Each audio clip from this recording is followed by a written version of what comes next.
So if you're working on an import or a domestic, the availability of those parts is going to matter depending on how old it is, how rare it is. Um, yeah, so I mean, you'll find Camaro parts, Firebird parts. They're out there. There's aftermarket companies making just about everything you need. You want to do some kind of Austin Healey or some 30s Dodge?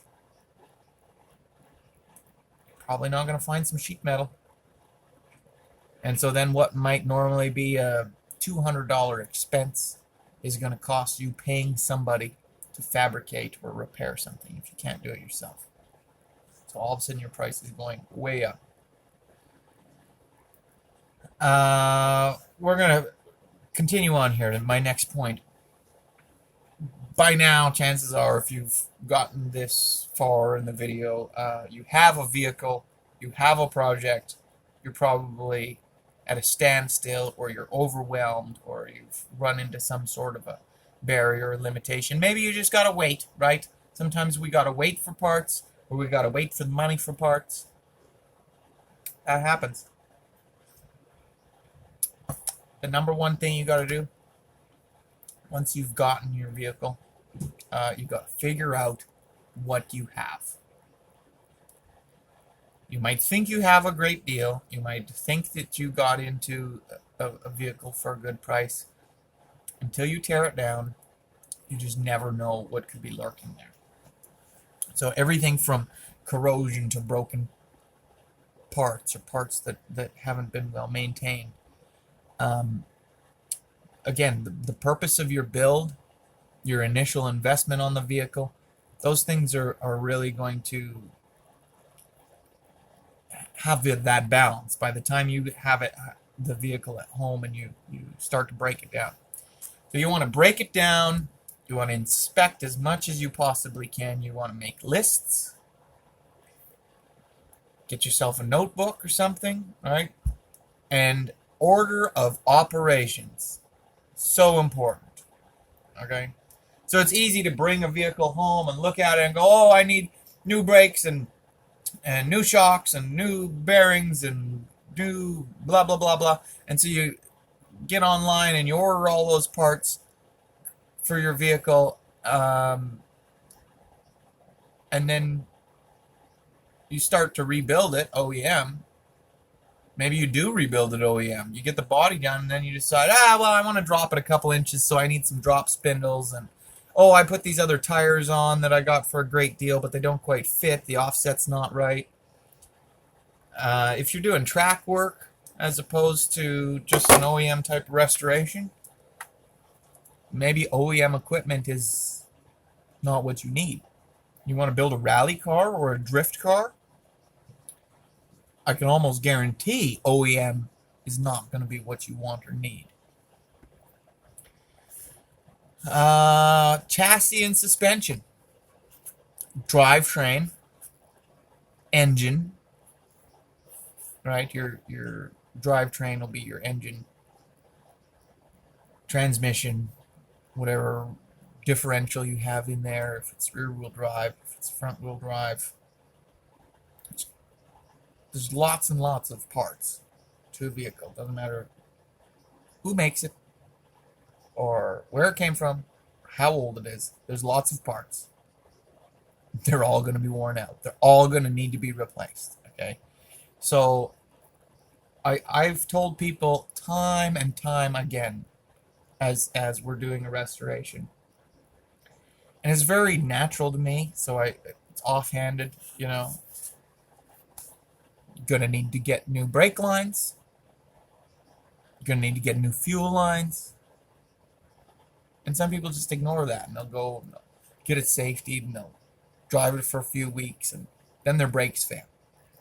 Now you've got brake fluid mess on a vehicle that's got fresh paint or a fresh build, and now you got to jack it up and tear things apart. And if you didn't have them apart and you try to take it apart, the bolts will break.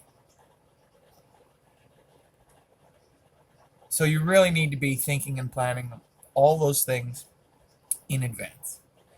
And so that's actually very easy in this day and age, right? Look at where we are. So you can get onto a site like Napa or Piston Ring, Jegs, whatever you want for your parts supplier, and you don't even need to order these parts there. You just need to go through and fill your shopping cart, right? And so you're going to see by putting in the new bearings in the shopping cart and tie rod ends and brake rotors and pads, and if you need calipers, any like all the bushings, all your body mounts, whatever engine stuff, right? You're going to need change out all the fluids, give things a good flush. There's so many pieces and parts that should be replaced before you even start planning any of the extras or the customizing or the and again, it all is going to reflect on the purpose of the vehicle and your goals for that vehicle. So if you want to make a 10-second car, you don't need to be worrying about what's complete for the interior. Chances are you're going to strip that interior out. Okay? But if you're trying to make a concourse restoration, well, then you need to be searching for every little piece of trim and detail, figure out exactly what kind of screws are supposed to go where, how long they're supposed to be, find hardware kits or something similar. It's all out there. There's very few things in old cars that you can't get a hold of now. And a lot of people like to start on the body, or at least they start thinking about the body and criticizing the body, and they pick out, oh, here my wheel wells are rusted out. I need inner and outer tubs, and so you get inner and outer tubs, and you do some corrosion fixing, and then later on in the project, whoa, well, I guess we should have put in some aftermarket tubs here because we want much larger tires and we want to tuck things up. That's why all that stuff needs to be thought out prior. If you're going to do a body swap, or you're going to build a drift vehicle or a rally vehicle, it doesn't matter the condition of the floor. It doesn't matter the condition of the rockers. You're going to put new ones on. You're going to repair it all to align with the purpose of your build. And so you really need to sit back and think about this thing as a whole. Try to think of it in stages and steps over a period of time. And then you can start building. You can start squirreling together your parts and your pieces. You can start working away small tasks at a time, right? If it is all moving towards the goal that you've set out, then nothing needs to work fast. It can just move at whatever pace is okay with you and your budget and your resources. So we're going to get into talking about some of these things like the chassis, the suspension and wheels, and the body repairs that you'll encounter along any sort of build or restoration.